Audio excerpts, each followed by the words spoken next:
Hey guys, Kill Lancer here. Walter of Kill Lancer Gaming. Don't forget the bell button, subscribe button to get the notifications to my channel. Alright guys, I got my new setup here.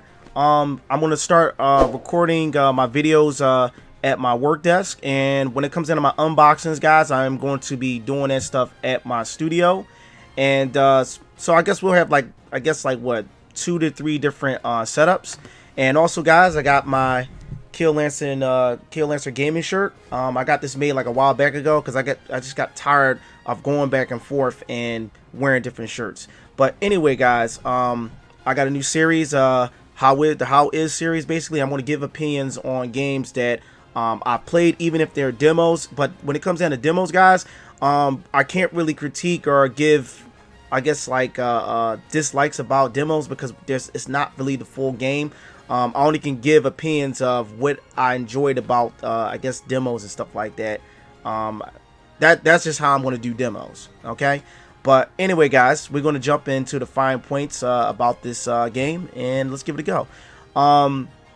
Pretty much, when it came down to the introduction of the game, it was phenomenal. It reminded me of the original Final Fantasy VII demo that came out for the PlayStation, and you got the demo when you bought the game Tobal, the fighting game. For those of you who don't know what Tobal is, guys, Tobal was a Square Enix, well, a Squaresoft game during the time that Square released, because they wanted to get into the fighting game industry. The drawer, the artist of Tobal was Toriyama. For you guys who didn't know that, and for older people that didn't know that as well. The introduction was clear, cut and dry. There were a few little like new details when it came into the demo, which I found really freaking cool, guys. It just brought that nostalgic feel of the game when I first played it as a kid. All right, now we're gonna jump into point 2. The tutorials of this game was it was really good. The tutorials, they were broke down by part on each scene that you went through when you're in the micro reactor. And I have to say that the tutorials basically were vivid. It didn't take you out of the experience of the game. I was able to get the gist and understand what I was doing once I was in combat, which was really cool. The tutorials weren't long-lived. They would come back up if you didn't get a full understanding of how the mechanic worked in the game, which that's good for newcomers to the series. For those who haven't played an action RPG like this, to me personally, I think that this is a well-defined Final Fantasy 15 system. In my opinion, guys, Final Fantasy 15 felt more like a crazy hack and slash RPG more than this game right here. Okay, we're gonna jump into the combat system of the game. The combat system is mixed with real-time action RPG, but also you can change to the classic mode where it does all the attacks for you. So I guess it's kind of like an active turn-based system where all you do is put in the commands that you want your character to do, like for example the Braver, the thrust attack, and many other combat moves that the characters have. Cloud's limit break, of course, is cross slash, even though he didn't get cross slash during the time he was at the micro reactor. He more so only had the Braver. The Braver was the only limit break move that he had, which is really cool. The whole combat system goes off, I think it's called the ATB system, where you have to build up meter in order to do specific moves.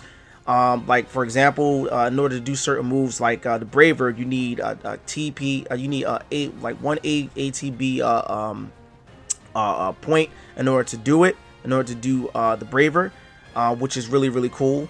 Also, that I noticed in the game too, you need 2 bars in the ATB meter in order to do magic, but also magic has its own points to itself as well. And of course, you got your health system, which is the hit point system, which is really cool. And the same goes for Barret. And Barret had a certain particular set of skills to himself, which I find really nice. Cloud has this one particular move called the Punisher stance, and that felt more like a damage dealer type of transformation that he was not like a transformation type of sequence that he has. I think he pretty much does more damage in that particular style, and also he has a counter within that style as well. but you take a massive amount of damage. You get a massive amount of damage dealt to you, which is the crazy part, and which is the downside of that, which is okay. I mean, you need a weak point to certain things too. Barrett more so with his particular move, he had his big shot, which his move, which is on the triangle button, just like Cloud's moves on the triangle button, which allows him to do his blast move. But also, in order to use his Gatling ability and whatnot, like a burst shot at the end, you have to hold the square button at the end of the square button. It bursts out, which is really cool. Each character, you can see the difference between each of the characters, and I found it really cool. And then you got the nice little item system, which you can be able to traverse to once you press the X button, and to be able to freeze the battle, which is really cool, so you can see what you need to do in the battle at hand, which I find really cool, guys. Like, if you guys haven't checked out this demo, play this demo. This demo is freaking amazing. Another thing that was within the system that I saw too, Barrett's system, is Brett has Thunder. He has a bunch of these other particular abilities that I wound up using, which was so unique. Barrett is a far range character. Certain things that Cloud couldn't do or couldn't reach, Barrett will handle it for him. While you can press the block button in order to be able to block certain attacks, stuff like that. So when I got into a situation with Cloud, I'm like, damn, I'm going to get up there. Well, let me command Cloud with the command button on here, in order to get Cloud to defend himself, so I can be able to attack the enemy and allow Cloud to still maintain some good HP while Barrett is attacking them from a range and whatnot. And also at the same time, you got to be careful too, because Barrett is being attacked too. I see Barrett more as a damage dealer. Yeah, if you get that. Far as though when it comes into the controls are really easy to get a hold of, guys. It's not too hard. I found myself like right at home once I put my hand on the stick. In order to access certain commands and to freeze the battle, you press the X button. The O button is to dodge. The R1 button when you're in combat is to block. In order to switch your characters, you got the directional pad, and in order to move the character, you got the analog button. It's funny because I have my controller right here. So yeah, pretty much you move with this. You got the camera button, switch your characters, and pretty much block with this. You can just click the command button, the attack button right here, and pretty much the dodge button, which is really cool. But when you're out of combat, guys, you can use this button right here, the R1, or you can use the O button. But also, I think you can switch your characters with the L2 and the R2. It's pretty easy to get used to. And of course, the option button is the pause button for you to look at your items and stats and stuff like that. So to me, the controls are really easy. Anybody can jump on. A 2-year-old can jump on and have a field day with this game. So it's not really a hard game to get a hold of, guys. When it comes down to the musical scores, everything on this doggone demo just brought nostalgicness when it came down to the music. Some of the music is up to date. I can hear it in there. The battle music is still the same, which is cool. They just gave it more of a orchestra upbeat tone to it, which I enjoyed. I have no gripes with the music. I just wish that it had certain tunes in there, but that's okay. It's okay. I still enjoyed the music of this game. It kept me submerged in the game and in the experience. And if you guys haven't played the original Final Fantasy VII, and some of you guys are like new to Final Fantasy games in general, their music is always cool. It's always divine. It's always captivating, and it makes you download their music just so you can listen to, just so you can relax to that music. And that's the reason why I like Final Fantasy music, guys. When it comes down to my next point, which is graphics, the graphics of the game is phenomenal. Like literally, opposed to seeing this game, was it almost like 4 or 5 years ago, back when they was first making the game. You can see the dramatical difference within this game right here, guys. This game is put together solidly when it comes down to the color tones, the texture, the clarity, the vibrancy, and the Mako energy is just beautiful in this game. And it also has that that gritty, like almost futuristic. It has a gritty steampunk futuristic look to it. I always thought that later on down the line as I got older, when I started looking back at Final Fantasy VII, it just had like almost a futuristic steampunk type of look to it, like a mixture when it came down to the machines, the vehicles. Everything was kind of like rustic, in a sense, guys. Visually, this game is very, very pleasing, guys. I'll actually probably might run through the demo again. When it comes down to this game, new scenes was interjected into this game for newcomers, pretty much, that don't know nothing about this game. Some of the scenes that you see like in certain parts in this demo weren't in the previous games, due to the creator said, hey, look, you guys seen Sephiroth, you pretty much know the game from, you know, from the back of your hands and whatnot, so why even hold Sephiroth off until like the next episode and stuff like that, since you already basically played the Final Fantasy VII game before. But I just wanted, when it came down to Sephiroth, I still wanted him to be hidden, just like on the previous game. I mean, I guess that's the only gripe I have when it comes down to some of the new scenes, even though he didn't appear on this particular demo. But when it comes down to the new scenes, he appears within this arc, within the arc of this episode, one that we're going to be getting next month. He will be making an appearance on this.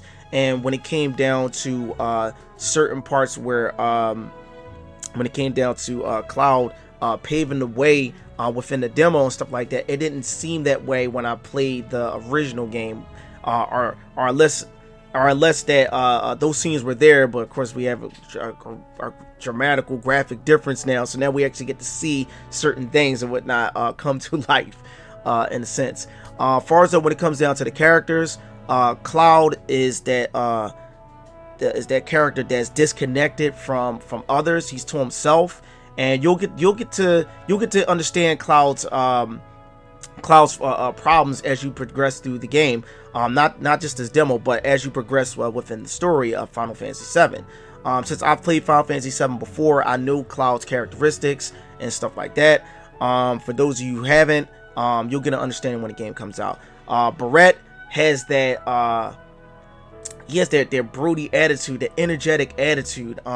He's very straightforward. He says the first thing that comes to his mind, what he feels, pretty much. Also, from what my understanding is, Barrett is also older. He's wiser than Cloud. He had that, to me, the relationship they had, he had that older brother feel when it came down to Cloud, and Cloud was like a younger brother to him. That's the type of relationship I seen that those two had playing through Final Fantasy VII, and kind of almost seeing this within the demo. And then you have Biggs and Wedge. I like that Biggs and Wedge, they have a character. When you first seen them in the original, they just felt like regular background characters to me. And also this, I forgot this chick's name. She just seemed like a background character. When she died, I really didn't feel for her in the original. But on this game, I see that they're going to give you more of a connection with these characters that that never really had too big of a voice when it came down to the original Final Fantasy VII game. And I'm hoping that I'll get closer and get an understanding and more of a background of these characters and why they're doing what they're doing. Basically, when it comes down to the freedom fighter force that they got called Avalanche. But anyway, these are all the points that I have about the game. The game is very, very enjoyable. For those who haven't played Final Fantasy VII, I suggest you download this demo, guys. The demo came out early in the morning. I was coming home from work, and as soon as I seen this, me and my younger brother, but also my friend Antoine, when I was on my way home, he automatically tagged me in this post like, yo, Kev, the Final Fantasy remake demo is out, man. I was like, yo, listen. I was like, I already found out about it like a half an hour ago. Yo, Kev, why didn't you tell me? We were so excited about this doggone demo. And since I guess this is the day the game was supposed to come out, and there was a lot of speculations that since we're not getting the game today or whatever day it was coming out, March, that we was going to get the demo in place of it. And I'm excited. I was excited for it. I really wasn't, expecting it, but I was excited that we were going to get a demo, at least to make up for the game not coming out when it was supposed to. Anyway, guys, I hope you enjoyed this video. Don't forget the bell button, the subscribe button to get notifications to my channel. I want you guys to know that I'm going to start streaming this week. I probably might start with the Division first, this Friday, or I might try Damien X Machina before that. It all depends on what I want to stream first and whatnot. But I know for a fact I'm streaming Division Friday. Also, guys, I got a few other videos based off demos, but also a few other games too that you guys will get to see later on. Was it this week, but also next week as well. And I hope you guys stay tuned for those as well. This is Kill Lancer, and we got more.